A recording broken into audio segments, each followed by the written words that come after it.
Have you ever wondered if praying would change a narcissist's behavior or maybe even heal narcissism?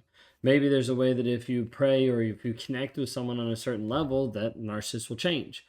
Maybe you've wondered and maybe you've thought that spiritual or religious practices have an impact on the narcissist, on their personality traits of actually getting them help, getting them healed, working through this. I talk to people a lot of times, so they'll be asking questions or they'll be thinking through, maybe if I show this person more love, maybe if I care about them, maybe if I show them the gospel, maybe if I show them and get them into church, maybe if I do these different things. And there's this thought process that goes through thinking, if I just do these certain things, this person might change. We're going to talk through that a little bit today and kind of break down a little bit some of my thoughts, my ideas of talking through this aspect of, is praying going to save a narcissist? If you guys are new here, my name is Ben Taylor. I'm a self-aware narcissist on this channel to provide awareness about narcissistic abuse. I'm the founder of Raw Motivations, the creator of the Narc app, and your guide in the 7-day challenge called Escape Toxicity to help get you free from narcissistic abuse, to understand about it, reactive abuse, the guilt, the shame, the fog that you're in, and how to actually be free of the trauma bond. We start to break that down for you in this first step. This aspect of religion and this aspect of prayer a lot of times comes up in so many different categories. One of the aspects that it comes up is that there's a lot of narcissists in churches, in Christianity, in religion as a whole, that oftentimes use Christianity to hide behind, to act a certain way, to appear a certain way, to put up a certain mask of conforming to that religious organization's beliefs, but behind closed doors, still being abusive. Well, in this regard, a lot of people get to the place of thinking, well, if I just pray for this person, if I just work on this, if I lead them to Christ, if I do these different things, it will change them. It will save them. It will help them not become as awful as what they are. While there's a piece of that, they need to understand that prayer a lot of times is really transformational. It can help people in so many different ways. Prayer is a part of my life on a daily basis. But it is something that is personal to you. It's personal to what's actually going on, what you're actually going through, what's happening in your life. Now, with praying, you can offer up a lot of different prayers to say, hey, I want to pray for this person. I want to change this person. And we know that God actually hears those prayers. Okay, so in the religious structure, organization, Christianity, we know that God hears prayers and acts upon those. Okay, the difference with some of this is that God is not a narcissist. So God is not someone that's up there just pulling all the strings of life and making people do the things that they don't want to do or that they do want to do. Because the reality, when people start to think that and start to believe that, they get to the place where they're believing that someone is just forcing other people to do things. That's not who God is. And we don't see that exemplified in anything, anywhere, that he's actually forcing people, but this aspect of free will. Now, when this aspect of free will comes in of like, oh, this person actually has a choice or this person can choose to do the things that they're doing, it shifts it up a little bit. Because then you realize that whatever you're saying or doing to this person or whatever you're praying to try to have this person get changed or fixed or developed, it doesn't just mean that God up above is going to snap his fingers and make them better. Now, it could mean that he hears that prayer, but it could mean that that prayer also needs to be something that he's like, no, I'm not doing anything about it. Because he's not going to force another person to change. He's not going to force another person to transform without that other person actually accepting it, without that other person being willing to actually do the work required.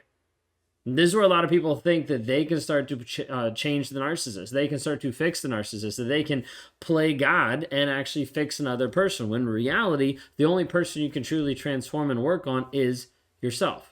Is growing yourself, is helping yourself actually move and develop and change. The problem is a lot of Christianity and a lot of the social circles and a lot of society has shifted the frame on this, making you think that you can change another person or making you think that getting a person into a Christianity or religious organization will transform them or make them change. A lot of times people don't understand that there are many, many, many narcissists in church. There's many narcissists that say they believe in God. There's many narcissists that profess to be a Christian. The problem is you don't see a changed lifestyle. You don't see something that's actually different. So as long as you keep going through the motions of trying to show them more love and trying to pray for them and doing all these things, but you don't actually see the fruit of it, you don't actually see something changing, you don't actually see something developing, then what's actually going on there is whatever prayers that you're doing are not actually impacting the other person's ability to be willing to actually change. This piece is going to be like spicy for some people. Some people are going to hate this idea, some people are not. But at the end of the day, like, one of the things I want you to understand is God is not a narcissist. He's not going to force another person to change. Just like you cannot force another person to change either. You can have them fit into conformity, which is a lot of what Christianity does. A lot of religion does, is make you conform to a certain image.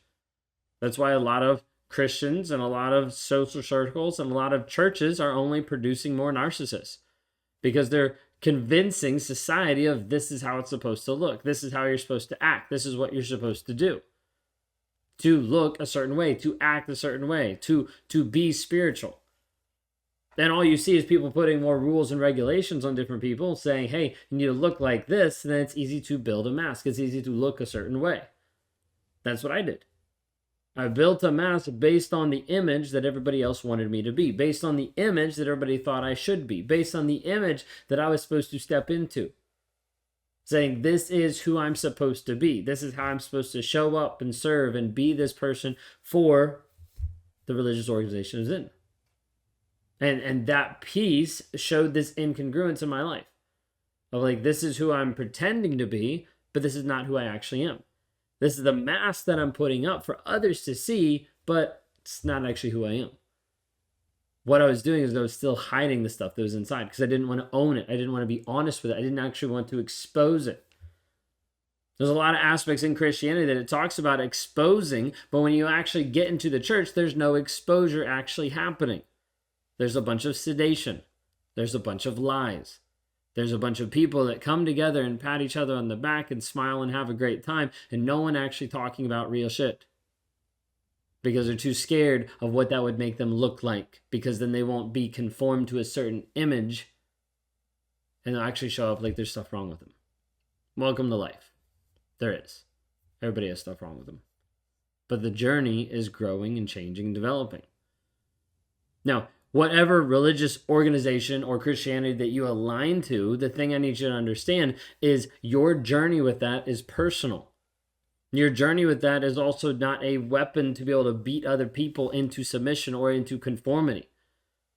Now, this whole aspect of prayer and praying for a narcissist, I'm not going to give you a cut and dried answer of like, oh yeah, you can save this person by praying for them. Because in reality, you have no effect on it. You cannot actually save this person. It has to do with their willingness to actually open up and be honest with themselves. Open up and be honest with the truth. The hard thing is you're sold this idea of hoping that they're going to change. And oftentimes hoping that they're going to change based on what they've shown to you. That they keep saying they're going to change. They keep saying they're going to develop. They keep saying they're going to work on these things, but it's not actually happening. So I'm just trying to paint a picture of you understanding that, hey, you can pray for this person, but it also doesn't negate your responsibility to actually take care of yourself. This is not me saying you need to be selfish about this, or you need to be closed off from your emotions, or you need to have no empathy. I'm saying, no, you need to be able to look at this and evaluate things by what is actually there. If we want to talk in Christianity or religious terms, you need to be able to examine what is in your life by the fruit. By the result of what's actually happening there. So when you're in your relationship and you're praying for this person to change and they're not changing, you need to go to it and be like, hey, I am not seeing the fruit. I am not seeing the result of this prayer, and I'm not seeing a result of this relationship actually moving forward in a healthy way. Then you need to make a decision. Is this actually bringing me closer to the version of me that I want to develop? Is this bringing me closer to God? Is this bringing me closer to who I actually want to be? Is this actually helping me grow, change, heal, and develop? Or is it only pulling me farther down? You're like, well, we're supposed to give another person another chance. Yeah? You've given another chance. A ton of chances.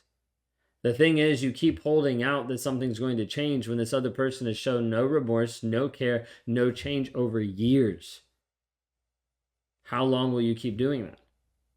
And so you start cutting out people that are actually toxic in your life, that you're cutting out people that are actually abusive in your life, that you're pulling away from maybe friends or family, you're pulling away from spouse or whoever it might be, saying, hey, I'm no longer willing to tolerate the stuff that's actually happening here, but I want to actually grow myself. You cannot grow yourself while you're constantly getting dragged down. It doesn't work that way. So the more you try to be able to transform another person and change another person, you have to understand this is not your job. This is not the power you have over another person. What you can use the prayer for is to help transform your life and to be able to pray for other people. But at the end of the day, you have to evaluate where you're actually at and what is actually happening. If you're at a place where the person is not showing up honest, vulnerable, and showing consistent change, you still do not have a relationship. There is nothing there. So you need to be able to understand this step moving forward of like, maybe this will happen, maybe this will happen. Oftentimes will get you into this hope cycle that won't actually bring you to fruition because it will blind you to the actual results in front of you. How is this person showing up in a daily aspect? The thing is, you can get a lot of narcissists in the church and they'll be great because there'll be a lot of other narcissists there they can hang out with. But at the end of the day, how are they actually demonstrating their love for you? For God, for others? How are they actually showing up on a daily basis that is true and honest and vulnerable? How are they actually growing and changing themselves? You can't force another person to change. You can't manipulate another person to change. You can't pray another person to change because that still is not in your power to force change on anyone at all. And any change you do force won't be long lasting. Might be a little controversial, but it is what it is. If you like what you see here, if you want to hear more about this topic or just more in general talking about narcissism, like and subscribe, rate, review. Let us know like what you thought of this episode and share it with someone else to try to help bring awareness of what's actually going on there. Toxic Christianity and narcissism in the church is rampant, just like it is in the rest of the world. It's not just limited to that at all. But it is something that everybody needs to know about and needs to be talked about because most churches won't. Hope you enjoyed it. See you next time.